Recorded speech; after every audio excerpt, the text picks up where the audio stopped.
Getting a little emotional there, are we not? As a psalmist, I hate every false way. Well, come on now, relax. Where do you stand? You stand with him. You stand with what he says. And there is your suffering. There is your fiery trial that comes upon you. Is this not coming upon us because we look so much like the culture?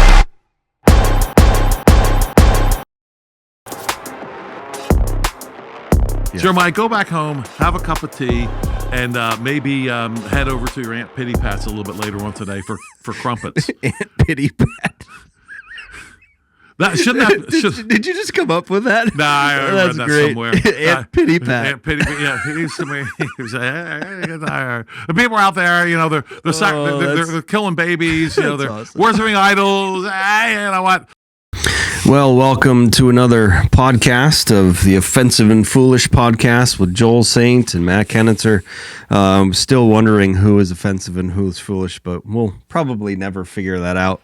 And that's the fun of it. So we're back with you with another episode, and just wanted to briefly again remind you of the conference coming up in October, the middle of October, 15th through 17th, I believe, down in Lancaster County at the Woodcrest Retreat Center in Ephrata.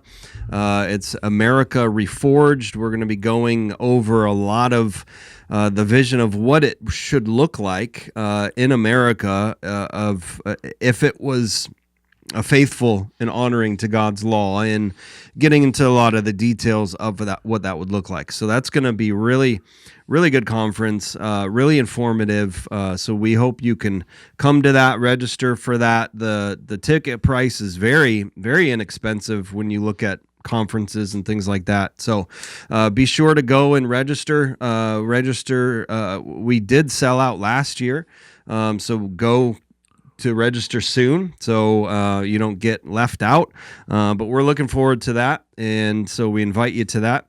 But today we're going to get into just kind of a bit of a broader kind of discussion that'll hit a lot of different things, just maybe encapsulating the inability to reason with people today, the inability of people to talk, to have actual conversations that we are having right now, where I'm using words at a level that we're going back and forth. I'm not yelling at you. I'm not using profanity and all of this stuff, like just the dynamic of our culture and how to debate, how to talk to people, especially when you get into conversations with people on the streets, where we go out and we try to do street ministry, and the things that we get back are just kind of mind-blowing, kind of just shake your head like constantly about what's thrown at you. So I'll let you begin and kind of pave the ground for where we're going. Yeah, Pastor Matt. So a couple of events I was at this over this past weeks. Just a few days ago, I was up in Boston with Abolitionist Rising. And it's amazing how difficult it is to actually have a conversation. Yeah. I'll give you a quick example, if you want to call this a conversation. There was one dude that started yelling at us from across the street, right, and threatening us. Do you want me to come over? Right, we're on the other side of the street. Do you want me to come over there? Right. And I said, "What, are you going to beat us up?" Yeah. Oh, that should solve everything. Right. That should solve who's right, who's wrong. Yeah, whoever can beat somebody up. Yeah. Right. And he was like on the other side. I mean, we weren't bothering him at all. Right. Right. I guess we were bothering him though. Yeah. And that was. I won't say that was typical. It was very difficult there in Boston to pass out any literature at all. And I'll give you an example here. I mean, we were just handing out just a small piece right here. It even, I was saying to Matt earlier, on the front of it, it looks like a comic book. You probably can't see it from there, but it's actually like comics. Like this is how deeply we're reaching into the culture, right? Yeah. I know you're not going to read a whole lot of words. That's just too much. So you're asking too much. Words? No. Ideas? Nah. How about comics, right? And I did not even try to pass out a copy of what's called The Liberator here, which is all about the problem of human sacrifice. But what we did find out, it was that, Pastor Matt, it was tough just to have a conversation. Now, some people are going to say, well, that's actually your fault. No, it's not our fault to try to have a conversation. A lot of people, people walk by. I said, hey, something to read, sir, something like that. Sometimes just held it up like this. Yeah. Didn't say anything. Yep. And that made people angry. Yeah. Not everyone, but a lot of people, they're really upset and you're just standing right there. Now, Yeah. I don't know about everybody else, but when I'm out walking around, somebody has something to hand out, I'll usually take it. If I don't want to talk, say, I don't have time to talk right now, but I'll read this, I'll look it over. Yeah. Right? Is that going to like ruin my day? It's like, oh no, upset my equilibrium so much. Yeah. I'm so upset over this. One of the things we find out, it's usually the women who kind of yell the loudest at us. Some of the men do too, or the men, if you want to call them that, want to yell as well. But trying to exchange ideas, especially the idea that an unborn baby is a human being. Yeah, right. And what I found out, I still remember, man, back in the 80s, I still remember when I was attending paralegal school. I got into it with a young lady one time over abortion. And she said, well, we don't know when life begins. Well, that argument's over now. Yeah. No one argues that anymore. We don't know when life begins. Mm-hmm. Now it's switched around. Now it's a total different argument. It's like, well, it's a parasite. Yeah. It's a parasite. And of course, and these people are all about science, right? And we point out to them, actually, a parasite has to be science, it's all about the science, right? And definitionally speaking, it's got to be a different species. Right. Right? What do you think? What is a cockroach that's developing? Yeah, right. What are you doing? Right? And these people are all about science. Called that's a parasite. See, their argument has changed, which tells us that ultimately this is about God and His Word, because we come up with answers to their arguments, which is true. So they give up the argument, they go to another one, and ultimately we're aiming at God and His image the whole time. Yeah, that's the target the whole time. Yeah, and it's interesting. You bring up just the kind of dynamic of we just want to talk to people. We just want to have conversations. I mean, I have seen the mass majority of times and I've been there a lot with all of these situations where us abolitionists are just standing out there like, hey, like you just said, here's this, what do you guys think about this? We just want to talk. And multiple times that's it's a favorite question. What do you think about abortion? Yeah. That's our opening line. What do you think about it? I mean, yeah, and I developed a sign. One of the signs that I really like is just, it just says, explain how abortion is not premeditated murder. Come and tell me that. Like, come and explain it to me. Let's talk about it. Like, so you're inviting people to come and actually talk, and you're doing it very calm, very just like, hey, let's talk. And the mass majority of the time, you get this just like yelling back at you, or this profanity, or this irrationality. It's just like, my goodness. And it was a weird dynamic to see play out when we were in Pittsburgh in the middle of April, where we went to multiple different venues. We went to first the University of Pittsburgh, and that was a very liberal school. It was very obvious, you could tell, and the mass majority of the times it was that outright antagonism, yelling, a lot of just that emotion just coming at you. What was interesting about that, and then Friday we went to Carnegie Mellon, which was more of a higher education, quote unquote. Oh yeah. That's where the smart people hang out. Yeah, but it was weird, and I appreciated this, that there was a lot more of people actually wanting to talk, which was interesting. That they're wanting to dialogue because they've learned some case of being able to do that. But just seeing that kind of dynamic play out was very interesting. But you're just wanting to talk to people. Yeah. You're wanting to be out and have conversations. And it's just like how many times you're met with just like hatred and yelling. And it's not like we're grabbing them, say, talk to us. Yeah. You can keep on walking if you want to. Right. You don't have to talk to us. Forcing you. Yeah. But get the reaction. And as you and I were talking about before, Matt, these people, and I was at a sodomy fest about a week and a half before this, and maybe 2 weeks, I guess it was. Anyway, or 1 week, however long it was. Anyway, and one of the things that just has come up now is that these people cannot seem to be able to talk to us without using dropping the F-bomb. They seem incapable of dialogue without that, without the F-bomb. What is with that? Yeah. Why are we descending to that? We're not talking that way. We're not using that kind of language at all. We're not calling them names. Right. We're trying to have a dialogue here. Right. And again, we're not grabbing them by the collar. They don't have to talk to us. And we're the extremists. Yeah, we're the bigots. We're the mean ones. Yep. Yeah. Like, we are the definite bigots. No question about it. But wait a minute. What do you call a person who wants to tell you to leave? Don't come here, and call you an MF or whatever. Yeah. What name do we have for them? Yeah. How do we describe that? Yeah. Yeah, and speaking of that, I mean, this is a quote from R.J. Rushdoony. He's talking about profanity here, and here's what he has to say in his institutes. He says this. He says, "There is a religious progression in profanity. It moves from a defiance of God to an invocation of excrement and sex, and then perverted forms of sex. This religious progression, as social as well is social as well as verbal. The profane society invokes not God, but the world of the illicit, obscene, and the perverted." And that's what they reference there. Yeah. They're referencing the perverted, if you will. Yeah. Every time they say that F word. And what it really comes down to is, I win the argument, they say, because I'm louder and I'm using horrible language. Right. Yeah. For them, apparently, that's an argument. Yeah. I mean, where are we, Matt?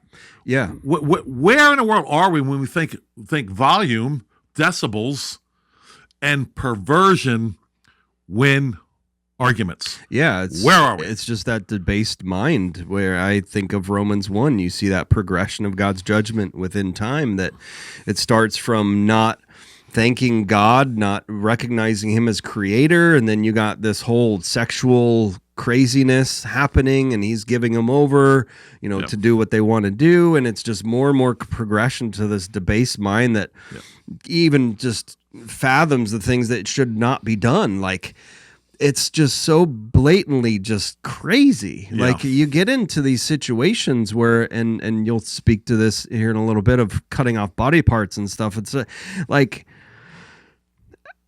you're in these conversations that aren't even conversations in the first place, first of all, and you're just like, am I really hearing this? Yeah. Like, am I really just, again, in Pittsburgh, I had to stop some kids multiple times to just say, where a human being comes from. You know how this happens. You're not an idiot. You're a human being made in the image of God. You know that one DNA, another DNA make a new DNA. Like, that. This is simple, but yet you're like trying to just like come at me with all this nonsense. Like, where do you get this stuff from? It's just absolutely crazy. And we've gone that far away from any rational understanding of this world, and it comes from an absolute rejection of God. Yeah, I said to my wife when I got back, I said, I wonder, the way these people talk, well, there's developing body inside you, and I shouldn't have to put up with that or whatever. and it's like, do you guys realize that they're have to put up with that? Yeah.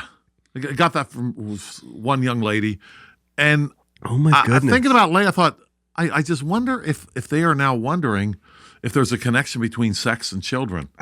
I don't know. Yeah, they would probably admit it was, but how did that baby get there? Yeah. You participated here. Of course, they want to bring up rape all the time, and then you say, well, okay, how about let's save all the babies that are not conceived? Well, no. So it's not about that at all anyway. No. It's a total red herring. Yeah. Speaking of profanity, one of the things that Rushdoony, speaking back in the late 60s, he says this, he says, profanity is a barometer.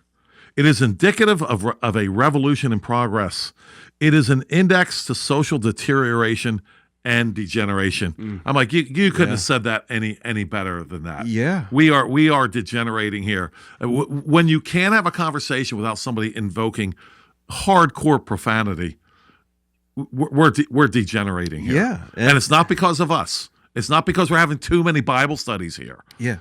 And it's the norm. This is our culture. I mean, you see it all through media and other things. I've even gotten to just quick conversations with people that I don't know, and they are so forthright with saying these profane words. Oh, yeah. And I'm thinking to myself, like, do you not even think about whether I talk like that myself or not? Like, do you even care what you're saying or who you're talking to? Sure. It's just weird. And they have to understand that we know why they're using this language. It's because they don't have a rational argument. Right. Think about it. If you say, "Oh, you're so effing dumb," right? That's not a rational argument. And I don't know if they figure that out. Do they think that's a rational argument? I don't know what they think, right? It's really, really bad. They're yelling and they're using profanity. Yeah. And we know that you don't have a single argument. I'm going to give you an example of that. So, like I say, I was at a sodomy fest here in Harrisburg here recently. And one of the things I do, Matt, as we were talking about earlier, I always give an opportunity with a microphone, speaking over a bullhorn, say, hey, anyone want to come up here and tell me why it's a good thing to cut functioning body parts off of people? Yeah. Please come up and you can explain it to me. You can speak into the mic, and you will find me a good listener. Because I mean, that would be if I've ever listened in my life, that would be a time to listen. Yeah, no kidding. To somebody come on. Yeah, I'm going to tell you why it's a really good thing to cut off functioning body part. Yeah. Hey, you got my full attention. I blocked everything else out. I would want to hear that. Yeah. Come oh on. my word. Yeah. And no, so far nobody has ever taken us up on that. But in Harrisburg here a couple of weeks ago, somebody sort of kind of got close. There's a guy, may look like he's maybe in his mid-40s, maybe a little bit older than that perhaps, and he looked like a normal guy, right? Looked like probably, I don't know if he has a job. It probably does. I don't know. He comes running up. I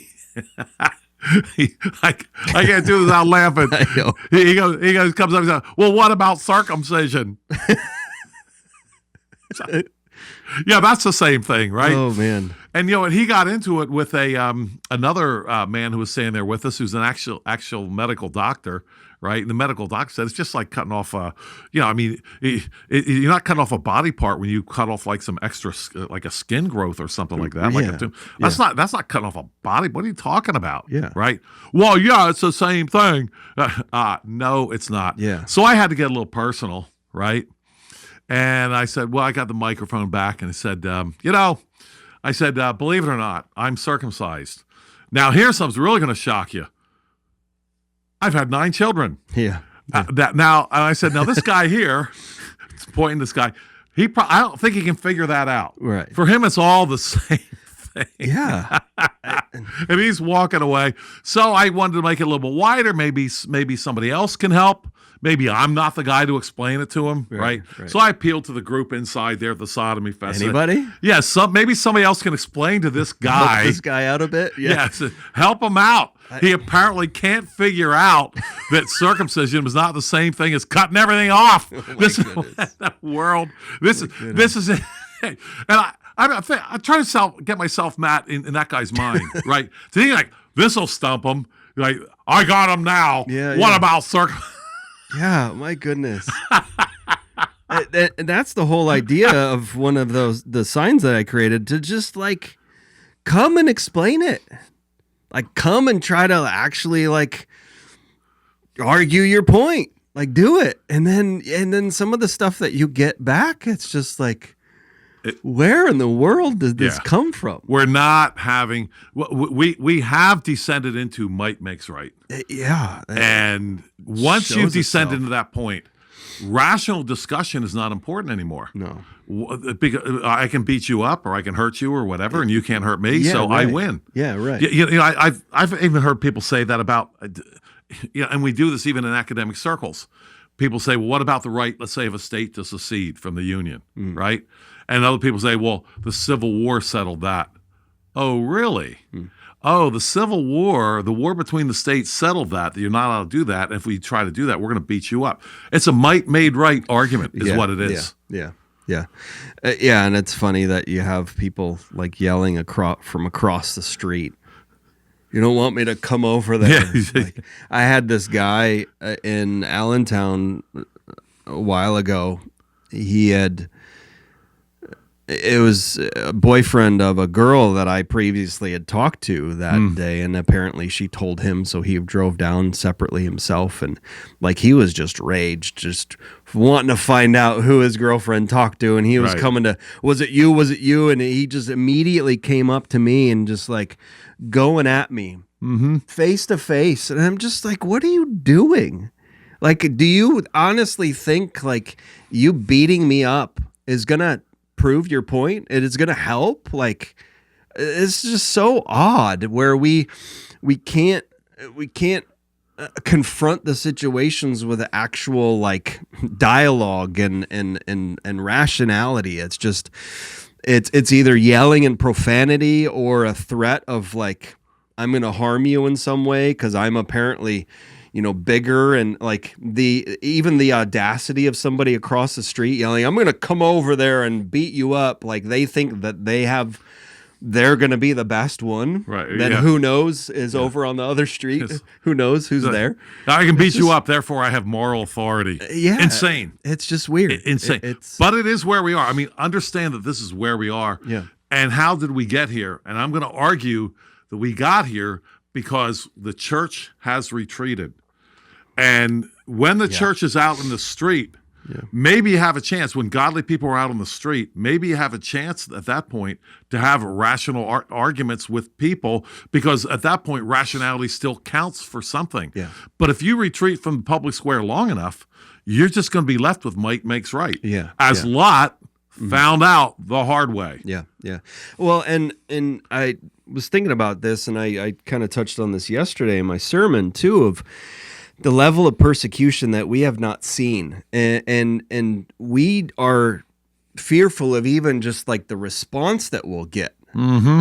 Like even people who don't want to go out and do those things, whether intentionally or not, because they're hearing about all of this profanity and all of this craziness coming at people, that they don't want to deal with that. Yeah. They don't even know That's how right. to deal with it. That's right. So they're like, I'm not going to do it. Yeah, I'm going to retreat here. Yeah. Thankfully, I mean, think about the Bible though itself, Yeah. right?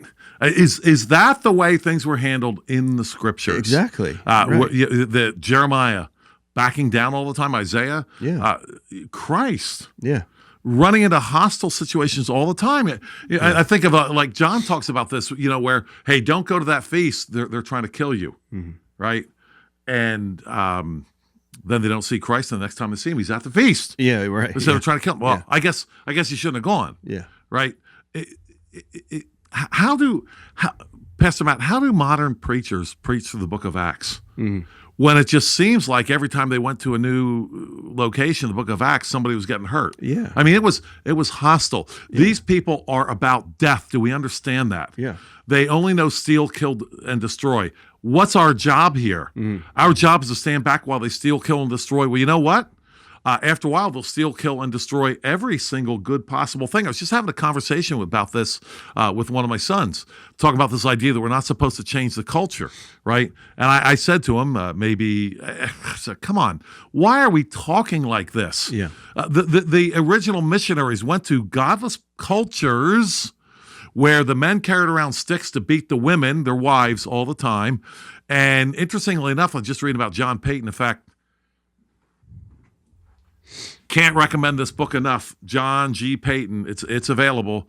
It reads like a novel, and I know I've mentioned it before. I'll mention it again.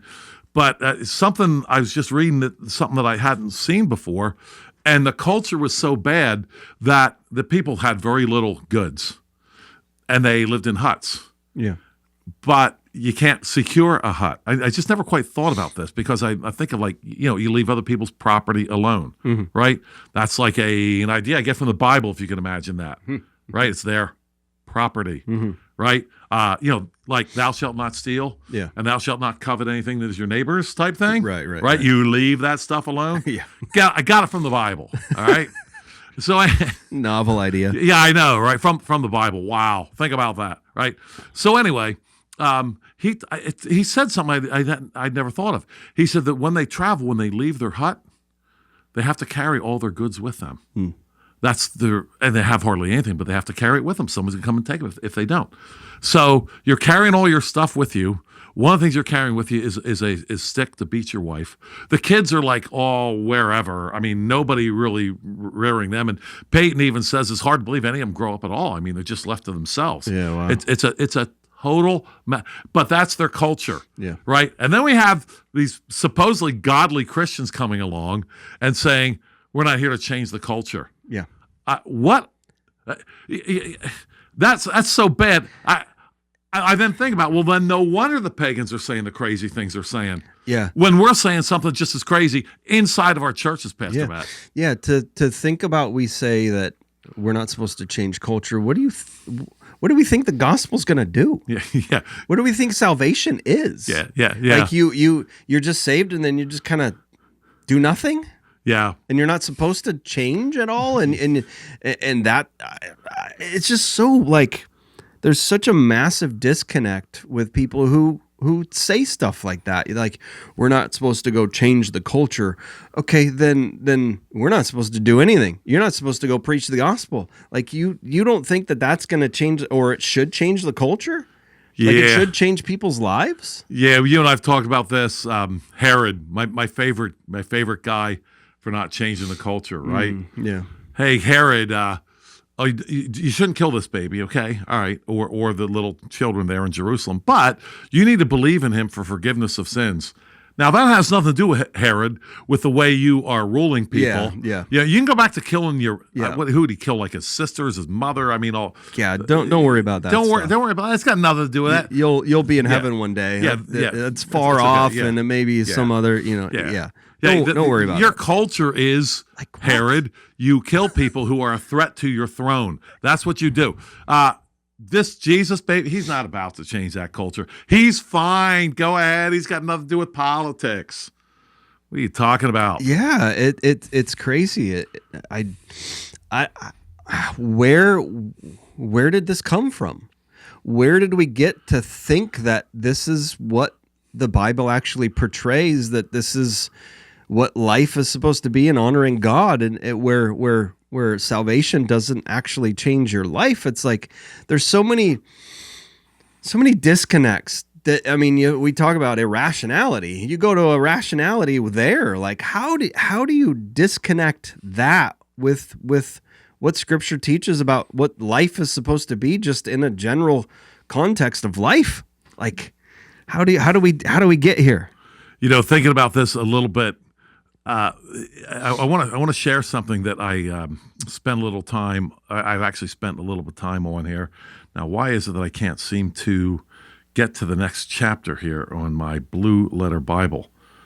Jeremiah chapter 6. So I'm hitting the next chapter here. Looks like not everything is showing up. So let's get rid of this. And yeah, why is this, Pastor Matt? That's weird. I'm dragging in my inability to be capable of technology into our conversation here. So this is one I hope folks remember. The way I remember it is a Boeing 727, one of the original ones, right? Jeremiah 7:27. And so this is for all the people that say, oh, you don't go out there, you don't speak up, because they're not going to listen anyway, as if that makes a difference, right? Listen to what God says to Jeremiah here. Jeremiah 7:27. Listen to this. I'll start with verse 26. Yet they did not obey me or incline their ear, but stiffened their neck. They did worse than their fathers. And the next verse really should say, Pastor Matt, so they're not listening, so don't say anything. Right. Yeah. Jeremiah, go back home, have a cup of tea, and maybe head over to your Aunt Pity Pat's a little bit later on today for crumpets. Aunt Pity Pat. That shouldn't have. Did you just come up with that? Nah, I read that great. somewhere. Aunt Pity Pat. Aunt Pity, yeah. He used to me. He was the people out there, they're killing babies. They're awesome. worshiping idols. Hey, you know what? Hey, God just told me not going to listen, so here we are. Past the crumpets. But anyway, here's the next verse. Here's the next verse. Yeah. This is for all the people who want to tell us that we're supposed to be quiet because they won't listen. Right. Okay, Jeremiah 7:27. Here it is. Therefore, He just told them they're not going to listen. Yep. They're not going to listen to you. Therefore, it should say don't say anything, right? Yeah. Therefore, you shall speak all these words to them, but they will not obey you. You shall also call to them, but they will not answer you. Yeah. Hey, you know what? Our job is to speak up and say what needs to be said. Yeah. It's their job to listen. But just because they're not listening doesn't negate our job to speak up Right. any more than it did Jeremiah's. Right. And most of the Old Testament prophets did not get a hearing. Are we really saying in Christian circles, well, if they're not going to listen, then you shouldn't say anything? Yeah, that's what we're saying. Yeah. Opposite of what the scripture says. Yeah. Well, and one thing to think about with this too, and this is something that I'm going to speak on at the annual conference in October, is our understanding of what's behind all of those types of comments. Where we need to understand, and first, this comes with like our understanding of Christ, his kingdom, him being king now, whether he's reigning now. Christ is king versus Christ was king. Right, and Yeah. how does he reign Yeah. now? How does he work that out? Yep. And even just the concept of, is God doing either justice or mercy? One or the other, he's always working and fulfilling one or the other.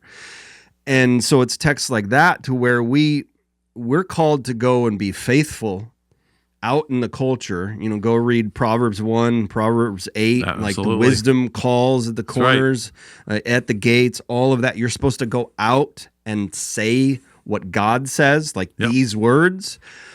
And you do that, and you then know that God is using that no matter what. And he's using it for his purpose, either for justice or mercy, and maybe there's combinations and Sure. things that happen. And so it's all our understanding of like God, how he works through the means in which he's ordained to work through. Mm-hmm. And so we then go no matter what's going to happen. And we go hold accountable the culture, the society we live in. We tell them the truth and we tell them what they're supposed to do and all of that. But yet today, again, there's like this disconnect that we don't understand that. Mm-hmm. We can't grasp those concepts. We either are like, you go do evangelism, get people into heaven, get them saved. That's it. Yeah, we're doing a terrible job at that anyway. Well, exactly. Take a look around. Yeah, exactly. Like if we were doing a really good job of evangelism, our culture would look completely different. Yeah. But we're not. Yeah, So there's something wrong. yeah. And there's something wrong. What's wrong is how we're doing it and what we're doing. Yeah, Like, but it just But here's what we're doing well. Here's what we're doing really well. So this is Jeremiah chapter 6, right? You can tell I've been spending some time here, and I really encourage you to look, if you get a chance, look up Matthew Henry on Jeremiah chapter 6 and 7 in that area. He's just gold. But I want to share this from Jeremiah chapter 6 and verse 19 and 20. Hear, O earth, behold, I will certainly bring calamity on this people, the fruit of their thoughts. Fruit of their thoughts. Fruit of their thoughts. This for all those people that want to say, hey, I have homosexual thoughts, but don't act on them, so it's okay, right? Yeah, no, yeah. No. Oh, the yeah. fruit of your thoughts. Yep. What you're thinking. Stop thinking that. yeah. Says Jeremiah here in inspired scripture, because they have not heeded my words nor my law, but rejected it. Yep. So the answer is God's law here. Now listen to this next verse. Listen to this. There was something they were really good at, though. Really good. Check this out. For what purpose to me, this is the word of God here. Next verse. For what purpose to me comes frankincense from Sheba and sweet cane from a far country? Your burnt offerings are not acceptable, nor your sacrifices sweet to me. Yeah. Oh, they had the worship down. Yeah. They had that all figured out. Why they're even importing frankincense. I guess it must have smelled better. And that was supposed to make God all happy, Yep, right? yep. Meanwhile, they have injustice everywhere, Yeah. and God says, "Take the. It means nothing to me. Yeah. I want you people to exercise justice." Oh, but we got the worship down, and do we not have a worship obsession going on in Christian circles today? Yeah, yeah. Do we not? Mm-hmm. I mean, whole 1 week seminars on how to do worship. Right. Sounds sounds like frankincense from Sheba to me. Yeah. Even while we in our Christian churches, most of them don't want to talk about child sacrifice. Yep. Don't want to talk about it. And what's interesting, that comes back to the whole subject of what is known as theonomy Yep. and how important God's law is. It's right here. And that brings me back to the kind of this irrationality or this inability to converse and talk and debate that I've kind of roundabout way was said. Heard something said about me that I twist the scriptures for what I want them to say regarding theonomy. And yet this person who believes that never told me that themselves. And I'm just thinking to myself, like, okay, so if you think that that's what I'm doing, then come tell me how I'm doing that. Come show me. I'm open to it. You come show me. Come, like, give me evidence. Your schedule's not that full. No. We can carve out a couple I can hours carve out here time for that. But listen. But here's the thing, because I repeatedly, and we've done this over and over again, we go to the Bible and we follow it. We explain it. We explain it in a fuller context. So if you're going to have that accusation toward me, then you need to come to me and give me that same type of evidence, that same thorough evidence to explain how I'm doing that. Yep. And if you can't, then don't say that. Yeah, I want to talk about something that I don't think we've talked about here before. And there was a great man of God by the name of Stephen who had a tremendous opportunity to tell everybody that, yeah, we're done with the Old Testament here. This is a new era here, right? Yep. And so he gets dragged before the council, and he has to know that his life was on the line. And the people, the people accused him, and this is what they accused him of saying, okay? They say, for we have heard him say, Stephen, now this is Acts chapter 6, verse 14, that this Jesus of Nazareth shall destroy this place and shall change the customs which Moses delivered us. And all that sat at the council looked steadfastly on him, saw his face as if it had been the face of an angel. That would have been the perfect time to say, yeah, that's exactly what's happened. Yeah. Jesus is coming. Moses schmoses. No more of that, right? Right. But if you know the Acts chapter 7, what Stephen says to them, the problem with you is you don't believe in Jesus because you never really did believe Moses. Yeah. That's the problem with you. And he goes all the way back to the Old Testament where they rejected Moses, and which actually sent him out to the wilderness of Midian for 40 years. They rejected Moses, and he used that as an example. You guys are bringing Moses to me. Right. You rejected him. Yeah. And he cost you another 40 years. Yeah. And because you rejected Moses and you still reject him, now you reject Christ. Yep. Now that's a message for all our people. Say, oh, Moses, no more of that. And in John 5, I won't turn to it, but John 5, Jesus did the same thing. He said, if you don't believe his writings, you won't believe my words. Yep. We had best be real careful how we handle the Old Testament scriptures. Yeah. Because Christ connected himself with them on more than one occasion. Man shall not live by bread alone, but by every word. Right. So our objective is to be able to go through the texts of Scripture thoroughly, consistently, contextually, and provide an argument for what it says. And if we can't do that, then don't say other people are doing this or that or this or that. You need to provide evidence. Should be able to do it. It's 66 books. And here again, it goes back to this ability to be able to converse, to be able to talk, to be able to reason, to be able to rationalize, and all of that just in a conversation.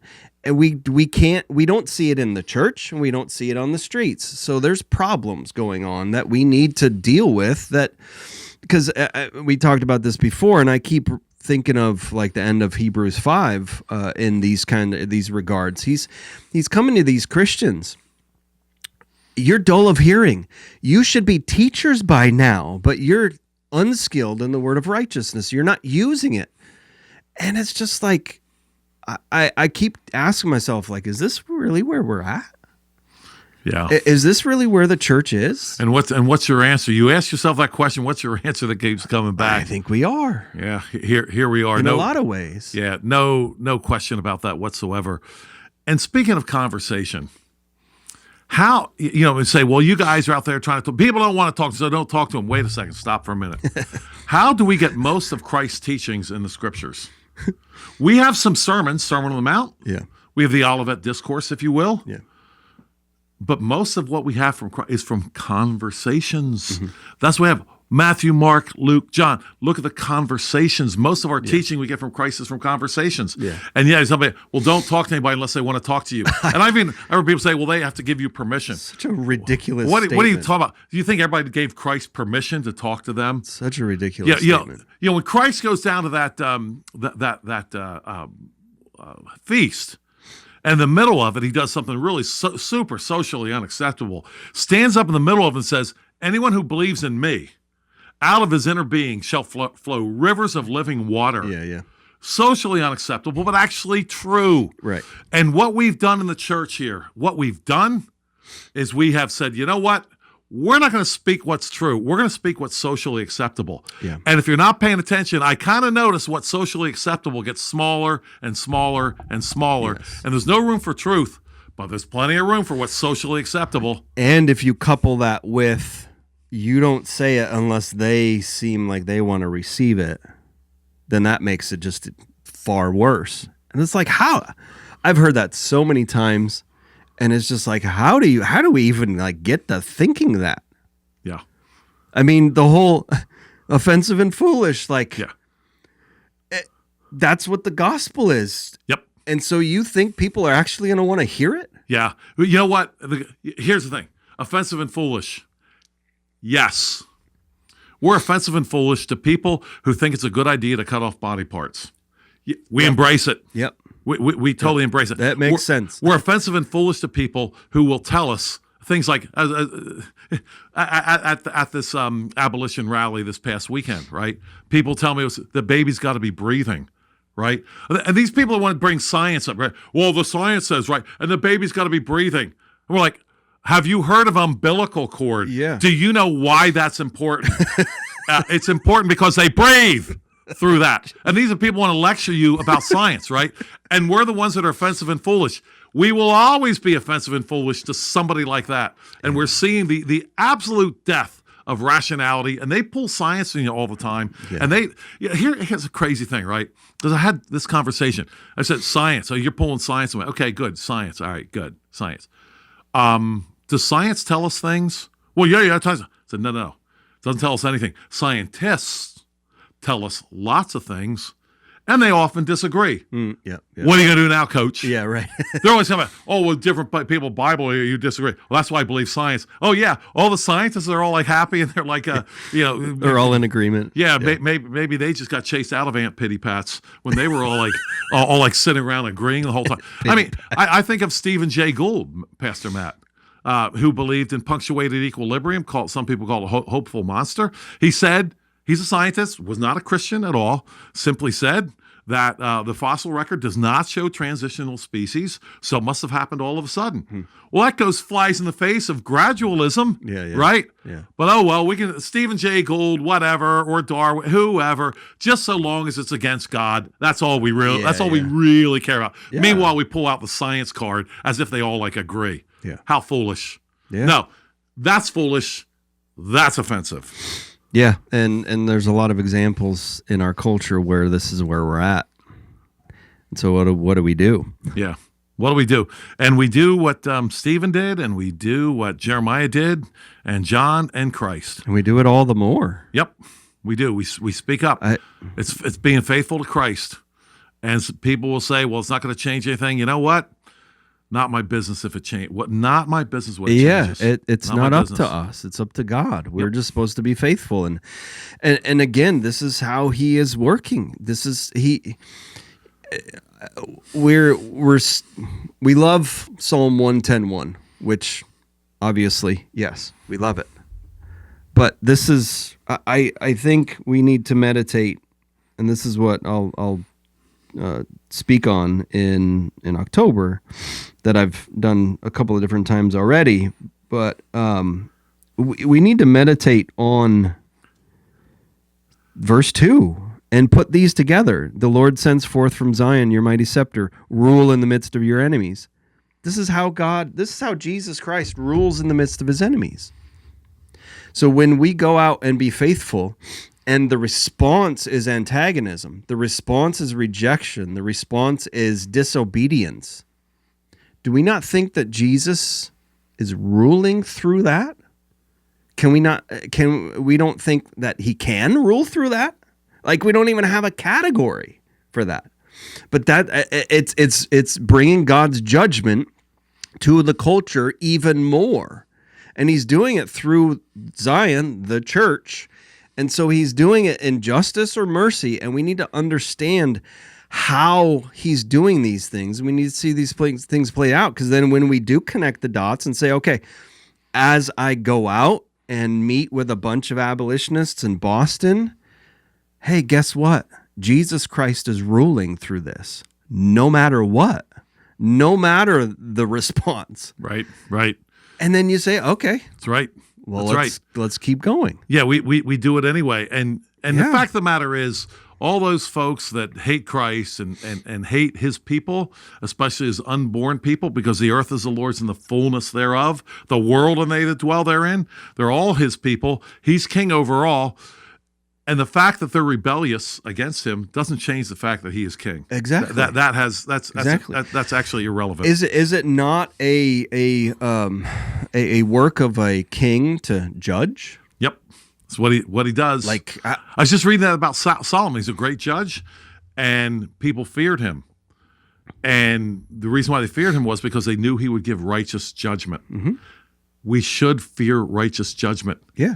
It helps us not to do unrighteous things. And recognize that that's Christ ruling. Yep. Like through his justice. We don't have that Solomon's. category. Yeah. It's weird.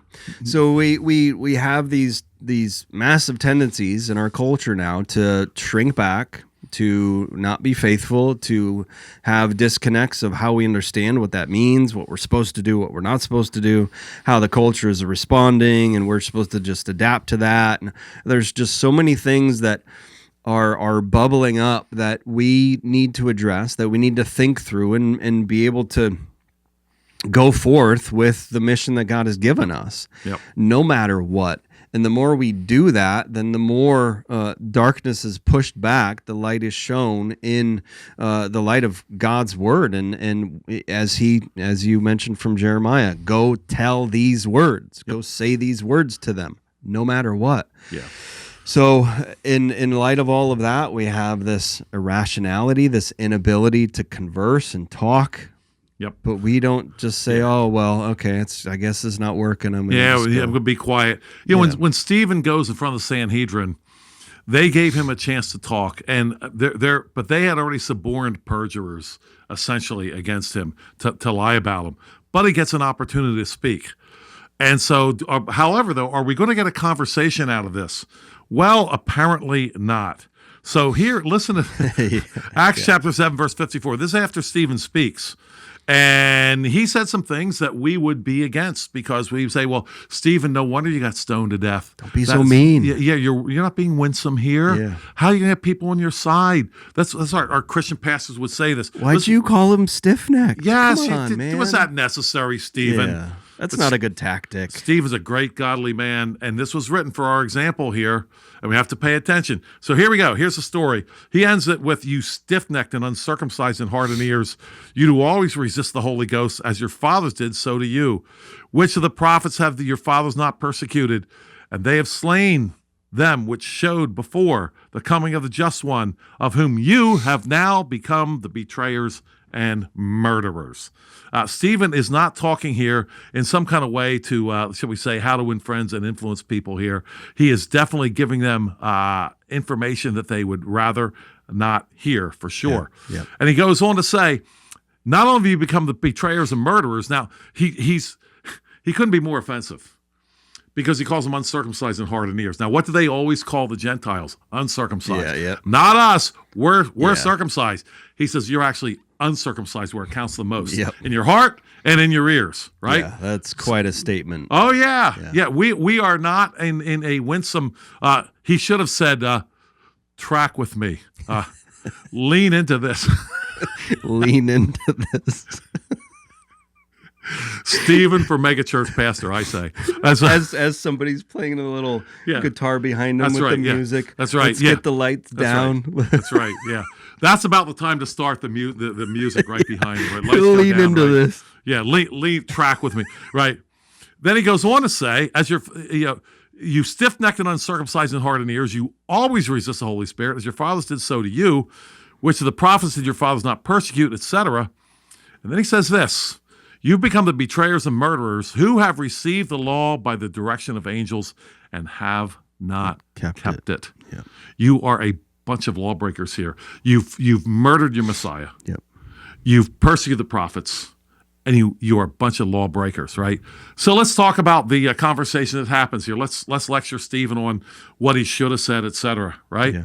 Okay. I want to say this because some people say, well, people won't listen. You shouldn't speak up. Stephen had to know they weren't going to listen to him. Yeah. That was not going to stop him from saying what needs to be said. And we see what they do, and this is happening today. Think about this. When they heard these things, they were cut to their heart, and they gnashed at him with their teeth. Mm-hmm. Then he says a few things that really get him lit up, right? And this is what they do. And this is what you run into when you go to some of these folks.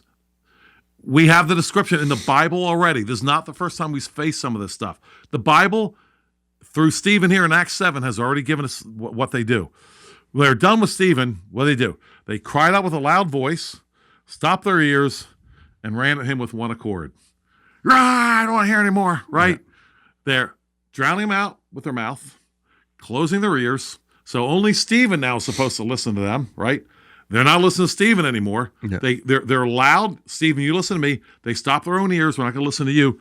And then they got physical. They ran at him with one accord. Yeah. This is in the Bible here, my friends. And I will tell you, I got to tell you this, Pastor Matt.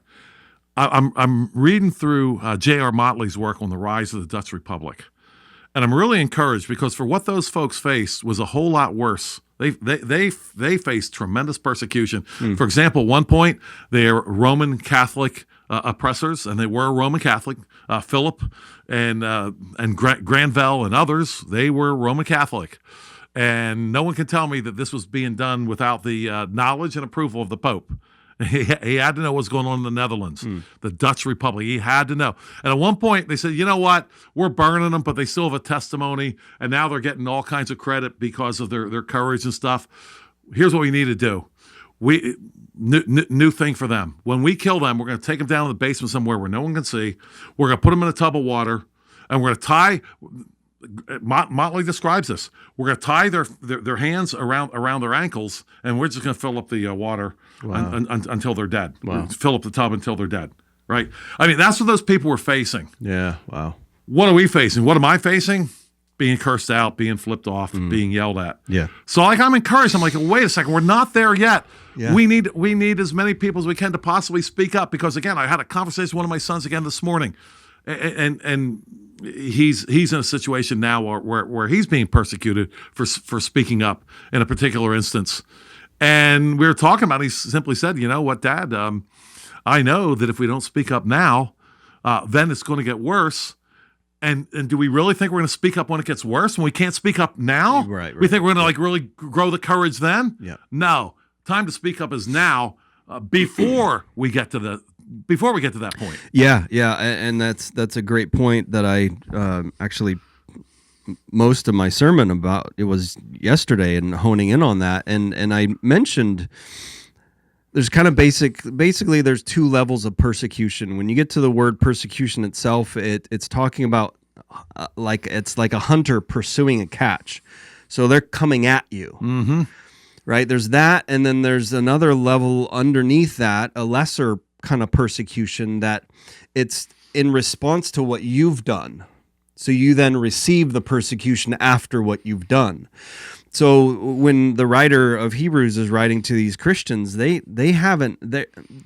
persecution is coming at them. Like it's hunting them. It's seeking them. It's not like today where, where people are not going, okay, where are the Christians here? And we're going hunting them. It's like our situation is we go out and then a response can come back of persecution. So we're not nearly to the level of that at all. And you give a good example of the Dutch Republic situation. That's the high level of persecution. We're not even close. And to think about how minimal our desire and our action to go and deal with this bottom level of persecution, how minimal is that, period? Because we don't even want to deal with the response. We don't even want to have people yell at us in our faces and things like that, or whatever, or the potential of getting arrested or things like that. Like, we don't even want that. So we stay back. We shrink back from that. And the writer of Hebrews is saying, do not shrink back. Because if you do, in the case that it's spelled out in those chapters, chapter 10 specifically, that's going to be evidence of apostasy. Yep. So it's just crazy. I have one more quick story. I was speaking with a gentleman there who was very accomplished in Harrisburg there, who was out there with us. He's an accomplished man. He well-educated man and a good guy. And we were talking about the next generation. We were talking about the fact that, we want to be the best parents we can be, and his children are mostly grown up by now. And he was saying that, I wish I would have done some things different. Not anything all that different what a lot of men would say. Yeah. I myself have made it clear I have a hall of shame. Yeah, you bet. Things I wish I would have done differently, that I was wrong for doing. And but I wanted to encourage him. I said to him, I said, there's a lot of things about my own father, a lot of things. He made sure we had a roof over our heads. He was very committed to my mother. He was very committed to us children. We never had a thought of him abandoning us. That never in our mind. I mean, that wasn't part of our thoughts at all. And we were poor in the neighborhood. I mean, we were the people that people would drop off clothes to. And no questions asked. We were just happy to have it. But what do I remember about my father? What I remember about him was he stood when it was time to stand. And he stood in the face of opposition, and he stood when it cost him something. Yeah. And I said to my friend that I was talking to, I said, that is what your children will remember, that you stood. Yeah. And in all this talk about what a real man is, if you don't stand when it's time to stand at cost to you, it doesn't really matter what other kind of real man stuff you want to talk about or do or whatever. So I want to encourage everyone. I'm really encouraged by Jared Motley's work on the Dutch Republic. The people that stood, and to your point, the point you just made, Pastor Matt, we're not where they were. We still have plenty to work with if we'll work. Yes. Yep. Instead of shrinking back. Yep. And those people got to the point where they couldn't shrink back anymore. Well, how about us? Is it not time for us to speak up, even at the cost of our, sometimes our jobs, depending on what it is? Usually it's not the job. Usually it's just the status inside of the church. One of the things I noticed about the people at this abolition conference, almost all of them, Pastor Matt, were lone. I said, other people from your church? No. Yeah. They were it's alone. Common. Yeah. Yep. Yeah. And one thing that comes to mind too, and just an encouragement as well with this, is that before that situation with Stephen and after, it says Stephen was full of the Holy Spirit. And he was a man who did not worry about winsomeness, did not worry about what he was saying and how it would be received and whatever. So we cannot get hung up on that stuff. We cannot think, and I think about this often, and I mention it to my congregation quite a bit, and just like thinking that we're inadequate, thinking that we don't have what it takes and things like that. And I'm just thinking to myself, like, we can't give in to that type of stuff. We need to understand who the Holy Spirit is and what the Holy Spirit does through God's people. And we need to be pricked in conscience and conviction to say, okay, I may have all of these failures as me as a human being. I may have all of these inadequacies. I may not know the theological depth like this other guy, but I can't let that be a hindrance. I need to say, is this faithful to God? Is this obedient to God? Yes. Okay, do it. And push myself to do it force myself to do it no matter what. Do it more and more, and not get hung up on, oh, well, I need to be winsome or this or that. Stephen was not concerned about that at all. Last thing about that, they cried with a loud voice. They stopped their ears. They ran at him with one accord.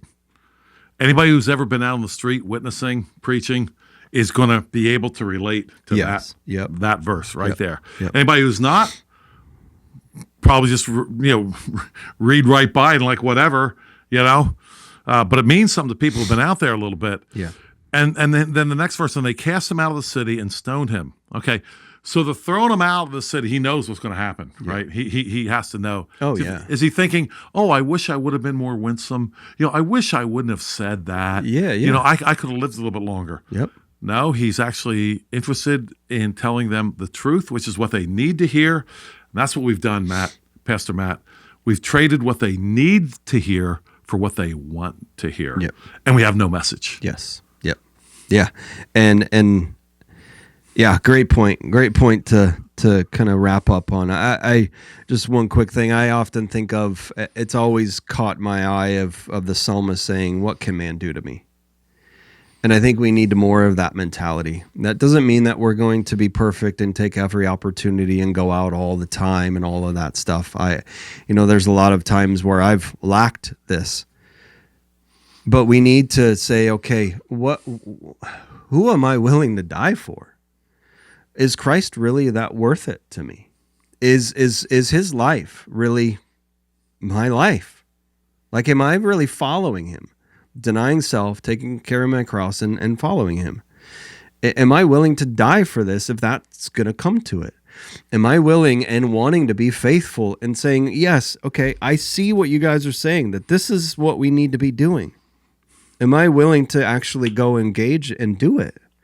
However minimal that may be. And I'm very thankful for a lot of people that I've interacted with who recognize the need, but of like, I don't know how to do this. I've never done this, but I have a burden to go out with you guys.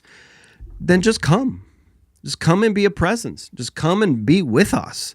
And the more you do that, the more then you will just incrementally just build and grow, and you'll see God working in you, and then he'll work through you and all of that. And it's a great encouragement to just see, okay, this is what we need to do. Let's just do it. And we need more of that no matter what we get back. And what we get back today is what we started with, that irrationality, just that absolute just profanity and craziness coming at you. And that's where we're at. So what are we going to do? So any last words to wrap up? Yeah, just one last thing real quickly. Are we willing? You know what? I'm not willing. I'm really not willing. But I tell you what, I'm really not willing. I am not willing to experience what Christ talked about. Whoever's ashamed of me, of him will I be ashamed. I'm not willing. I'm not willing for that. Yes, I'm not willing. Yep. So I pray by God's grace that I'll be faithful to him, and that he will never have to say about me, I'm ashamed of him, because he was ashamed. He was ashamed of me. Yes. Yep. I'm not willing for that. Yeah. By God's grace. Yeah. Yeah. Yeah, and that should be a kick in the pants for us to just get moving. Mentioned some of that stuff yesterday too, of the point of the strong, heavy warnings of apostasy, and it's to wake people up. It's to wake people up to the reality that you then are convicted of what your sin is before God, and you don't make a pattern of it. You don't make a character of that, of your life and ongoing, that you turn from it, and that you seek to be faithful, and so it's to wake us up, and the church needs to wake up. We all do. I mean, I do, you do. We all need to wake up in certain respects, because we're never going to be perfectly faithful at all. But yet there's many situations where we need to wake up and move even more, go even more, and be more faithful even more. Yeah, it's like, okay, we're not going to be perfectly faithful. Right now, we'll just settle for imperfectly faithful. Just settle for any faithfulness at all. Something. Yeah. And we need to be convicted to just do something. something. Get involved with something. Go and be equipped, and come again. Plugged for our conferences. Come to our conferences. Get equipped there, and then go out with us. Go do things with. And I'm grateful to see in our abolitionist signal group. There's multiple dates that some of these guys in Lancaster are putting together of here's this market. We're going to go out. So go out. Here's this thing in Lidditz. We're going to go out. To go out. If you have an opportunity to go and do it and build and keep doing it. And the more and more we Christians are doing that, then the more we will see a shift in. No question. And yeah, another plug. I will be talking about the rise of the Dutch Republic and how encouraging it is. Nice, good. At the conference. Good, awesome. Yeah, I look forward to that. So yes, go register for that conference, and it will be a very good one. I'm looking forward to hearing all of the sessions. So hopefully you want to come and be a part of that. So go register before it gets sold out. With that, we'll say hasta la vista. We'll say goodbye. We appreciate you watching.